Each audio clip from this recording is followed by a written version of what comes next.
What's up mga kababayan?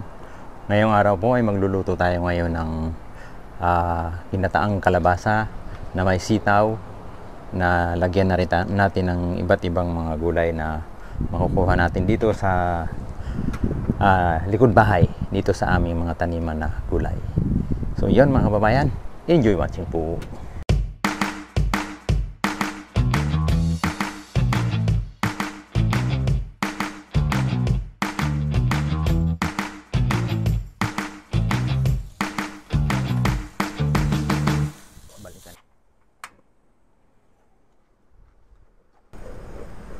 Unahin na natin tong mantika. Malakas na naman ang hangin. Yan ang hirap pagka nagbablog tayo, sinasabay ng hangin. Okay. Luya at sibuyas. Isa muna natin para mas maganda.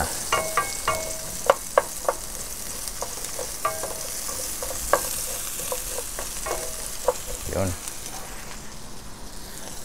Sunod natin tong slice na karne ng baboy. Kunti lang. Mabilis ang luto lang ito mga kababayan. Ang ulam lang namin ngayong tanghali ulit. Mahahaba yung karneng nabili namin. Kaya puputol-putulin ko mga kababayan. Pag mahaba nakakailang kainin.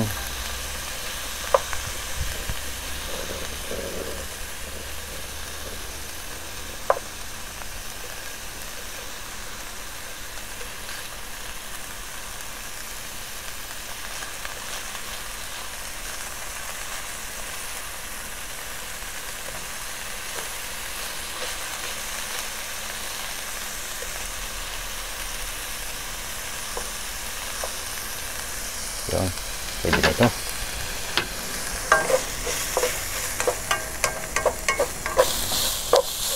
Medyo nagkukulay brown na yung karne mga kababayan.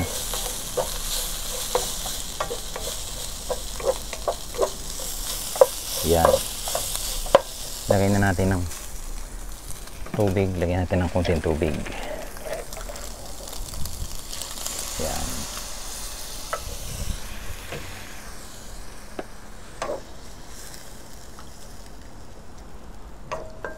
Para lumambot-lambot pa siya ulit.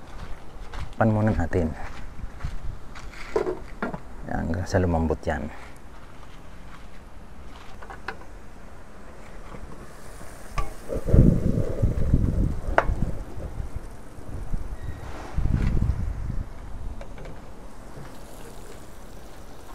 Tingnan nga natin kung malambot na yung karne. Okay na mga kababayan. So timplahan na natin ng konti. Lagyan natin ang paminta.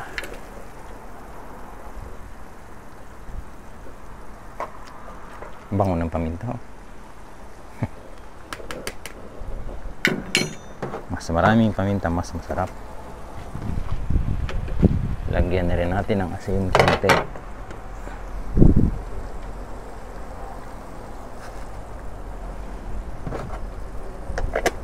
Lagyan din natin ng konting asukal para balance yung lasa.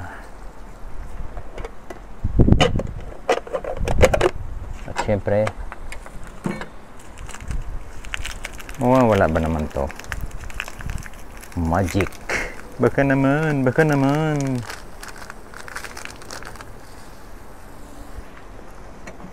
Baka naman dyan.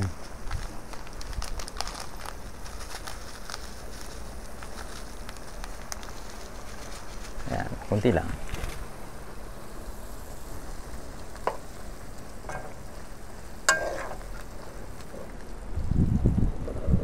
So, sunod natin ilalagay itong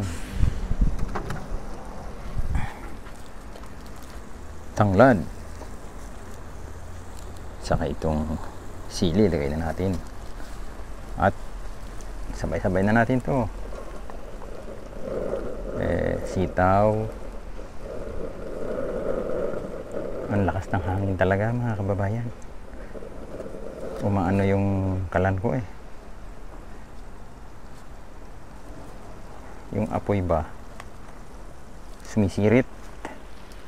Tapos itong kalabasa, sabay-sabay na natin to.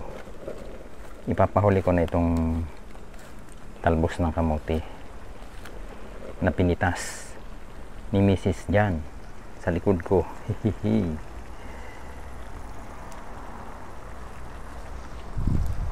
Bali na hugasan na yan mga kababayan.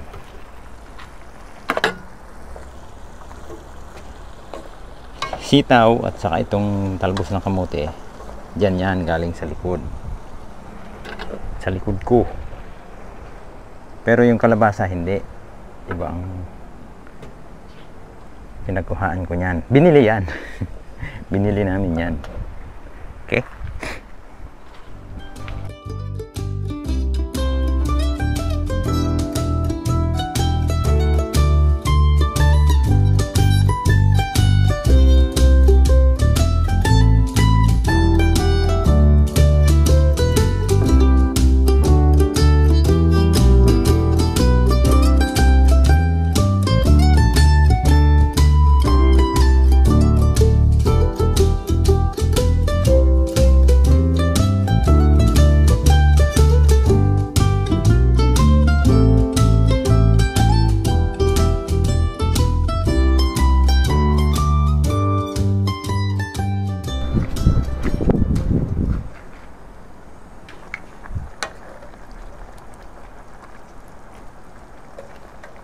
Okay, takpan natin ulit. Kanina, sige ang daldal ko. Pala hindi naman naka-on yung mic ko. Kaya, walang naririnig na boses. Lakas talaga ng hangin mga kababayan. Sarangan kaya natin dito. Nito. Grabe. Hindi maano yung apoy eh. Sumisirit yung apoy ng kalan. Anyway mga kababayan, bago tayo magpatuloy yan, habang hinihintay natin, silipin muna tayo dito sa mga tanim na gulay. Tingnan natin yung ampalayahan namin mga kababayan. Oh, marami siyang bunga maliliit. Ayan oh. Ayun, may mga maliliit dito. May mga bulaklak pa. Ayun, meron din dito. Maganda ang quality ng ampalaya na ito mga kababayan. Tuloy-tuloy ang pagbunga niya. Marami kami nakuha dito. Ayan. Pag mga gigisa kami ng munggo ay walang problema. Sa daan sa talbos. Manian natin, ganun pa din. May mga laman na rin yan, pero pinapatagal pa namin. Kumbaga pinapatigas-tigas pa. Yung dito naman sa kabila, ayun, saging. Dahon lang ang target namin dito mga kababayan sa saging na to.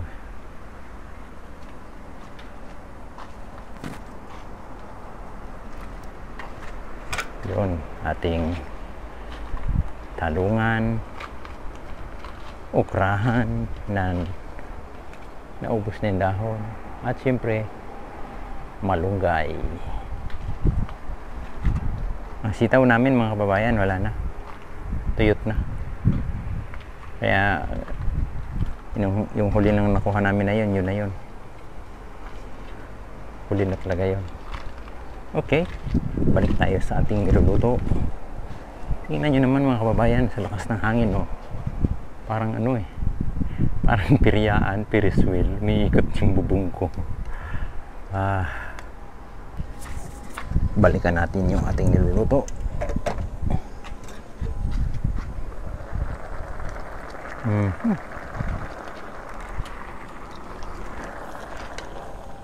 Aba, ay mukhang masarap na mga kababayan.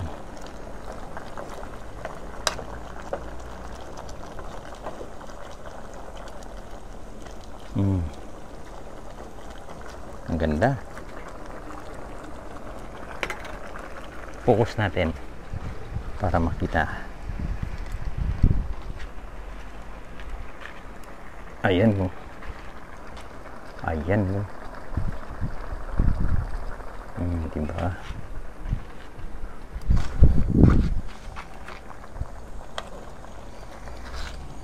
Parang hina ng apoy. Hangin kasi. Tikman nga natin.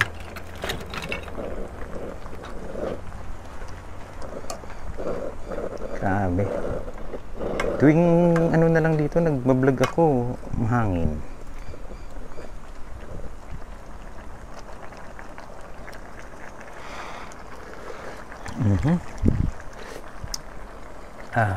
Matabang konti. Medyo matabang. Kaya dagdagan ng konting asin.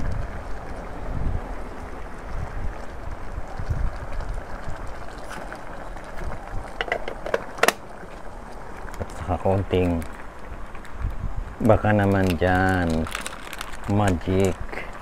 Baka naman.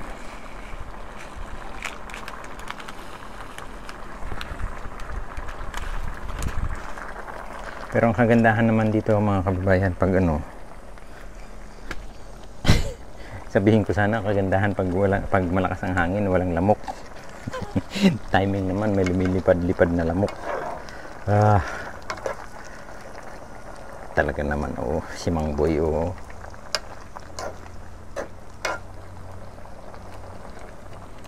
Okay. Takpan natin konti ulit para mag-ano yung lasa. Mga kababayan, nagdagdag ako ng konting asukal ulit para balance talaga ang lasa. Okay, tikman ulit. Okay na.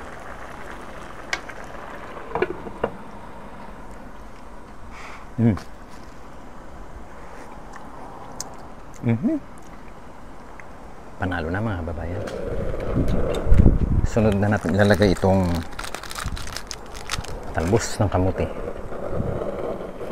Okay. Hugas na rin ito. Kaya ilalagay na natin.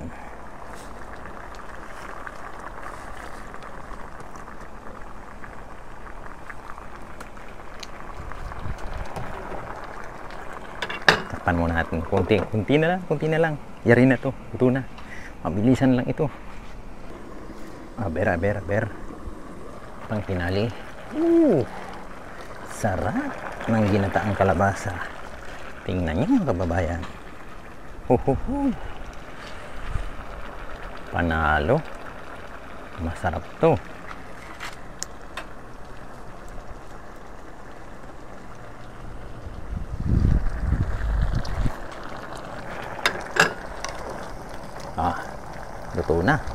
Luto na yung talbos ng kamote.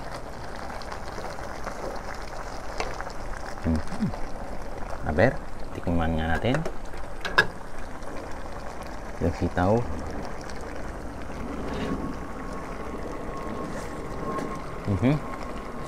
Ako. Abay, masarap mga kababayan. Sarap.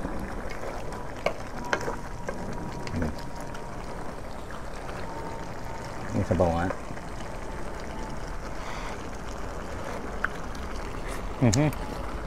Ako, sabaw pa lang, ulam na mga kababayan. Ako, yari na naman. May ulam na naman kami sa tanghalian ngayon. Haha. So, anong kasunod nito? Sibugan na. So, paano mga kababayan? Nakayari na naman ako ng ulam. Kaya, hanggang dyan lang muna mga kababayan. Kami kakain na. At salamat sa pagsama niyo muli dito sa aking nilutong ulam na ginataang kalabasa na may sitaw at ibang gulay dito na nakukuha sa aming likod bahay. Okay? Salamat na marami mga kababayan.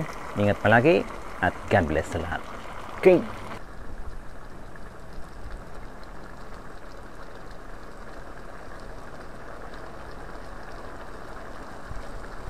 you.